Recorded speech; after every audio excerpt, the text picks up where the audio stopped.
In the heart of Nigeria, in a small village called Umius, there stood an ancient iroko tree. This tree had witnessed countless promises, celebrations, and ceremonies. But none would be as powerful as the promise made on one golden evening, 10 years ago. Her name was Ada. She was 21 years old, beautiful, and full of dreams. He was Chike, 22, ambitious, and deeply in love with her.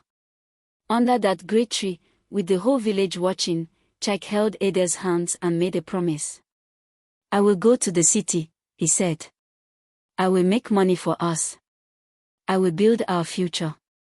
And I promise, Ada, I will return for you. We will have the life we dream of together." Ada believed him. How could she not? His eyes were sincere. His voice was strong. The village elders nodded in approval. Her parents smiled with hope. She gave him her mother's coral beads for protection, and he left for Lagos the next morning. 6 weeks later, Ada discovered she was pregnant. She was carrying Chike's child. She wrote letters to the address he had given her. She waited by the roadside every evening, hoping to see him return. But the weeks became months. The months became years. And Chike never came back. 10 years passed. Ada was now 31 years old, and she was no longer the hopeful girl who waited under the iroko tree. She was a mother, a survivor. And she was tired. Her pregnancy had brought twin girls, Ngozi and Amora. 2 beautiful daughters with their father's eyes and their mother's smile. But raising them alone in the village had been harder than anything Ada could have imagined. The village whispered about her. The abandoned woman, they called her. The foolish girl who trusted a man's promises. The shame followed her everywhere. But Ada held her head high. She worked on farms. She sold vegetables in the market. She did whatever it took to feed her daughters. But it was not enough. The girls needed to go to school. They needed books, uniforms, a future. And the village could not give them that. So Ada made a decision. She would go to Lagos. The same city that had swallowed Chike would now be her hunting ground. She would find work. She would give her daughters a better life. The journey to Lagos was long and expensive. When they arrived, Ada had only a few naira left in her pocket. They had no family to stay with. No connections. No plan. For the first 3 months, Ada and her daughter slept in an uncompleted building in Oshodi. The floors were concrete. The walls had no windows. When it rained, they huddled together under a thin tarpaulin sheet, listening to the water pound against the roof. During the day, while Ada looked for work, the twins had to help. Ngozi, the bolder of the two, carried a tray of bananas on her head and moved through traffic, selling to drivers. "Buy banana. Sweet banana," she would call out, her voice competing with the noise of Lagos. Amora, the quieter twin, sold sachets of pure water. Pure water. Cold pure water. She was more gentle, more thoughtful. But both girls were thin. Their clothes were torn. Their feet were bare and dusty. Ada's heart broke every time she watched them leave in the morning. This was not the life she had wanted for them. This was not why she had endured 10 years of struggle. But she refused to give up. One afternoon, Ngozi was hawking bananas in Victoria Island, the wealthy part of Lagos. Tall glass buildings reached toward the sky. Expensive cars moved slowly through traffic. And men in fine suits walked with confidence, as if they owned the world. Ngozi approached a black Range Rover that had stopped at a traffic light. A tall man in a dark blue suit was stepping out. She ran toward him. "Sir. Sir. You buy banana?" "Very sweet, sir." The man turned. For just a moment, he looked at Ngozi's face. Something flickered in his eyes. Confusion. Recognition. But he did not understand why. Chike, because yes, this man was Chike. Chike stared at the small girl with the bright eyes and the determined voice. She reminded him of someone, but he could not place it. The feeling made him uncomfortable. How much? He asked. 1,000 naira, sir. For everything. Chike looked at her torn dress, her bare feet, the hope in her eyes. Without thinking, he reached into his wallet and pulled out 5,000 naira. Keep the change, he said. And buy yourself some food. Ngozi's eyes went wide. She had never held so much money in her life. Thank you, sir. God bless you, sir. She ran all the way back to the uncompleted building, screaming with joy. Ada held her daughter and cried. For the first time in months, they would eat well that night. But neither of them knew the truth. The man who had given them money was the same man who had abandoned them 10 years ago.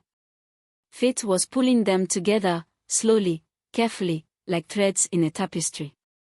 A few weeks later, Ada saw an advertisement. A cleaning company was hiring workers for a big tech company in Victoria Island. The pay was good. The hours were long, but Ada did not care. She needed this job. She went for the interview in her best wrapper and blouse. The manager looked at her application and raised his eyebrows. You finished secondary school, he said, surprised. You are overqualified for cleaning work. Ada met his eyes with dignity. I need this job, sir. I will work harder than anyone else. I promise you that. He hired her on the spot. The company was called Chike Tech Solutions. It was a successful financial technology company that helped people do banking on their mobile phones. The building was modern, with glass walls and expensive furniture. Ada had never seen such wealth. She worked the night shift. She mopped floors, cleaned offices, emptied trash bins. The work was humble, but Ada did it with pride. She was finally earning decent money. She could rent a small room for herself and her daughters. They no longer had to sleep in the uncompleted building. The other cleaners talked about the company owners.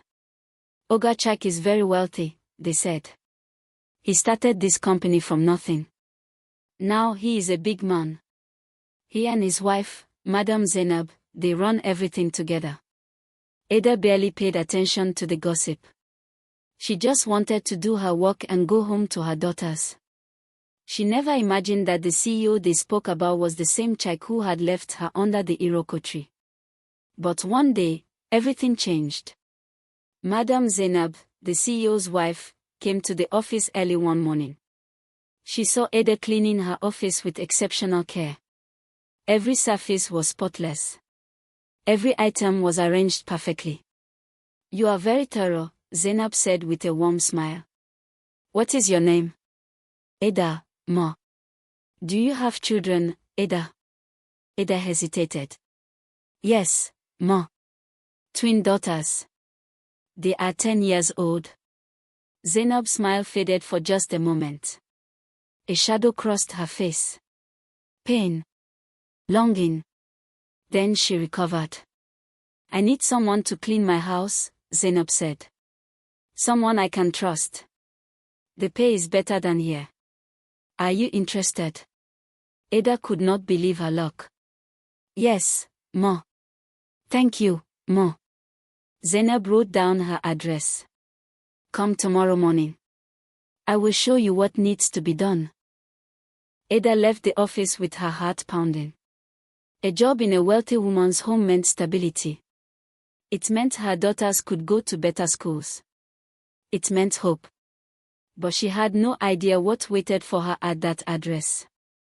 The house was in Banana Island, the most expensive area in all of Lagos. Ada had to take 3 buses just to reach the gate. When she stepped inside the compound, her breath caught in her throat. The mansion was like something from a movie. Marble floors. Crystal chandeliers. Expensive paintings on the walls. This was not just wealth. This was a different world entirely. Madame Zainab showed her around with kindness. The living room needs to be dusted every day. The kitchen must be spotless. My husband is very particular about cleanliness. Ada nodded, taking mental notes. She was too overwhelmed to speak much. She just wanted to do good work. My husband travels often for business, Zainab continued. You might not see him much. He is always busy. Ada began her work. She cleaned the living room, the dining area, the hallways. Everything was perfect. Too perfect. It felt like a showroom, not a home. Then she entered the study to clean. The door opened behind her. She heard a man's voice, speaking on the phone. Yes, transfer the funds before 5 p.m. I want that deal closed by tomorrow. Ada froze. That voice. She knew that voice. It had whispered promises to her 10 years ago. It had told her to wait. It had said I love you under the iroko tree. The man ended his call and turned around. Their eyes met. Time stopped. Jack's phone slipped from his hand and hit the marble floor. His face went pale. His mouth opened but no words came out. Ada's heart was pounding so hard she thought it would break through her chest. 10 years of pain, anger, betrayal, and love all crashed over her at once. Ada. Jack whispered, as if saying her name might make her disappear. Jack, she replied, her voice cold as ice. He stepped toward her. What are you doing here? Ada's hands tightened around her cleaning cloth. I work here. Work. You're the cleaner. His voice was filled with disbelief and something else. Shame, perhaps. Yes, Ada said, lifting her chin with dignity. I clean houses now. It is honest work. Jack ran his hand over his face. He looked like a man who had seen a ghost. Ada, I sent money. I wrote letters. Your father told me you had married someone else. He said you wanted me to stay away. Ada's eyes filled with tears, but she refused to let them fall. You are a liar, Jack. I waited for you. I wrote to you every week for 2 years. You never replied. Not once. Ada, I swear. Do not swear to me. Her voice rose, then she caught herself. She remembered where she was. She needed this job. I do not want to hear your excuses, Jack. That was 10 years ago. I have moved on. Have you? Jack's voice was desperate now. Have you really? Ada looked at him. At his expensive suit. His gold watch. His polished shoes. He had become everything he had promised to become. But he had done it without her. What happened to us, Ada? What happened to our dreams? Ada laughed, but it was a bitter sound. You want to know what happened? I will tell you what happened, Jack. 6 weeks after you left, I discovered I was pregnant. Jack stumbled backward as if she had struck him. I was carrying your child. No, your children. I gave birth to twin daughters, Jack. Your daughters. They are 10 years old now.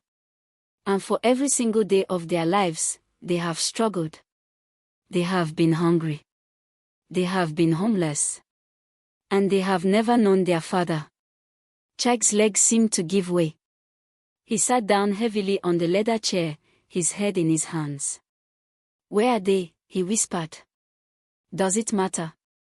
Ada's voice was cold. For 10 years, you built your empire. You married your beautiful wife. You lived in your mansion. And we survived without you. We do not need you now. She turned to leave, but Jack grabbed her arm. Ada, please. I did not know. You have to believe me. Ada pulled her arm away. I believe you, Jack. I believe you did not know. But I also believe that after a while, you stopped trying to find out. You became comfortable in your new life. And you forgot about the girl waiting for you in the village. She walked out of the study, leaving Jack alone with the weight of his choices. In the days that followed, Ada continued to work in the mansion. She needed the money, and she would not let Jack drive her away. But everything had changed. Jack hired a private investigator. What he discovered broke him. His uncle, the man who had promised to send Ada his letters and money, had lied. The uncle had intercepted everything. He had told Ada's father that Jack said she should move on. He had told Jack that Ada had married another man. Why? Because the uncle wanted Jack to marry someone wealthy. Someone from a good family. Someone who could help him rise in society. And it had worked. Jack had eventually stopped trying. He had met Zainab at a business conference. She was beautiful, educated, from a wealthy Yoruba family. Her connections had helped him build his company.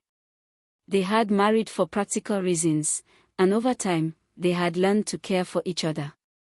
But they had one problem. After 10 years of marriage, they had no children. They had tried everything. Doctors. Treatments. Prayers. Nothing worked. And now Jack knew why fate had punished him. He had abandoned his own children. 2 beautiful daughters were growing up without him, while he and Zainab desperately wanted a child they could not have. One afternoon, Zainab brought the twins to the mansion. She had grown fond of Ada and wanted to do something kind.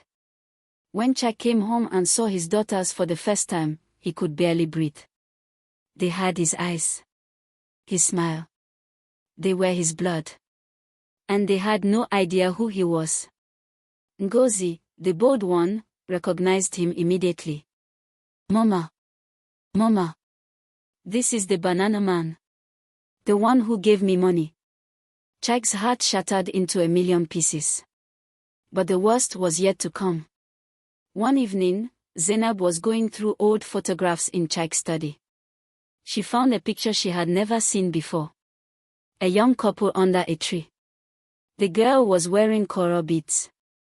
The boy was smiling with pure joy. Zainab stared at the girl's face. Then she looked at Ada's personal file on the desk.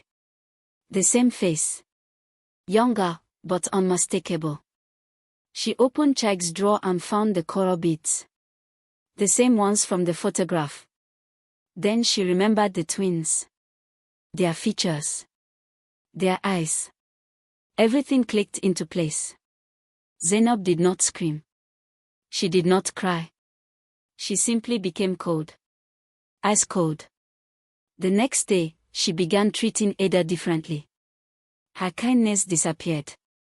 She found fault with everything Ada did. She gave her extra work. She spoke to her with contempt. Ada endured it with dignity. She knew Zainab had discovered the truth. But she would not quit. Her daughters needed her to be strong.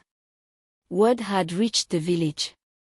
The elders had discovered that Jack was in Lagos, wealthy and married, while Ada and his daughters suffered. This was unacceptable. In Igbo culture, a man who abandons his children is not a man at all. A delegation arrived at Jack's mansion. Ada's father, her mother, and 3 village elders. They demanded a meeting. They all gathered in a hotel conference room. Both families were present. Zainab sat in the corner, silent and cold. Ada stood near the door, wanting to be anywhere else. The elders laid out their case. Jack had made a promise under the iroko tree. He had abandoned a pregnant woman. He had neglected his responsibilities. He must make it right. Divorce your wife, they said. Marry Ada, as you promised. Claim your daughters. This is justice. Jack agreed immediately. He was desperate to make amends. I will do it. I will do whatever it takes. Zainab stood up and walked out without a word. But then Ada spoke. Her voice was quiet, but it filled the room. No. Everyone turned to stare at her. Ada, her mother said urgently. Think of your daughters. He is wealthy. This is your chance. No, Ada repeated, stronger this time. I will not marry him. But this is justice, her father insisted. He must honor his promise. Ada looked at Chaik. Then at Zainab's empty chair. Then at the elders. I will not destroy another woman's marriage to fix mine, she said. Zainab has done nothing wrong. She does not deserve to have her life torn apart because of mistakes made 10 years ago. But he abandoned you, her mother cried. Yes, Ada said. He did. And I have lived with that pain for 10 years. But I will not create the same pain for someone else. I will not teach my daughters that a woman's worth comes from forcing a man to choose her. She turned to Chaik. I loved you once, Chaik. The boy you were. But I do not know the man you have become. And I cannot marry someone I feel both love and resentment toward. My daughters deserve to see me with a man who chose me first. Not someone who is forced to choose me out of guilt. She walked out of the conference room, leaving everyone in stunned silence. For the first time in 10 years, Ada had chosen herself. 2 months later, Ada was walking home from the market when a bus lost control. Cars swerved. People screamed. Ada dropped her groceries and tried to run, but she tripped and fell. A convoy of black SUVs stopped. Security men jumped out. And then a man in traditional chief attire stepped out and began helping the injured people himself. He reached Ada and offered his hand. Are you hurt? Ada looked up into the kindest eyes she had ever seen. The man was older, perhaps in his mid-40s. His face had the lines of someone who had lived, who had suffered, who had learned wisdom. I am fine, sir, she said. Thank you. Let me take you to the hospital, just to be sure. No, sir. I cannot afford. I will pay, he said simply. Please. Let me help. His name was Chief Emeka Obayago. He was one of the wealthiest men in Nigeria. But unlike many wealthy people, he had not forgotten his humanity. At the hospital, he stayed until the doctors confirmed Ada was fine. Then he asked for her name. Ada Okonkwo. It is nice to meet you, Ada. I hope you recover well. He left, but he did not forget her. Over the next few weeks, his driver would pass by her street and ask if she needed anything. She always refused. Then Chief Emeka himself began showing up at her market, pretending he just happened to be shopping there. Ada saw through his pretense, and it made her smile. Here was a man with more money than Chaik, more power than anyone she had ever met. And yet he was humble enough to court her properly. Finally, he asked her to lunch. Ada agreed, but she was honest with him. I have 2 daughters, Chief. They are 10 years old. And their father, it is a complicated story. Chief Emeka smiled. A woman who raises children alone is the strongest kind of woman. I would be honored to know your story. When he met Ngozi and Amora, he did not look down on them. He brought books for Amora, who loved to read. He talked to Ngozi about business, which made her eyes light up with excitement. Can I call you uncle? Ngozi asked boldly. Chief Emeka's eyes became soft. If your mother allows it, I would be honored. For the first time in 10 years, Ada felt something she had forgotten. Hope. When Chaik found out that Ada was being courted by Chief Emeka Obayago, he nearly lost his mind. Chief Obayago was not just wealthy. He was a legend. His net worth was 5 times larger than Chaik's. He was respected across the entire country. At a charity gala, Chaik saw them together. Ada looked transformed. She wore an elegant gown. Her hair was styled beautifully. But more than her appearance, it was her confidence that had changed. She was radiant. Chief Emeka stood beside her with his hand protectively on her back. When Chike approached, the chief stepped forward. "Good evening. I am Chief Emeka Obayago." Chike felt small. "I know who you are, Chief." I know Ada." "Yes," the chief said calmly.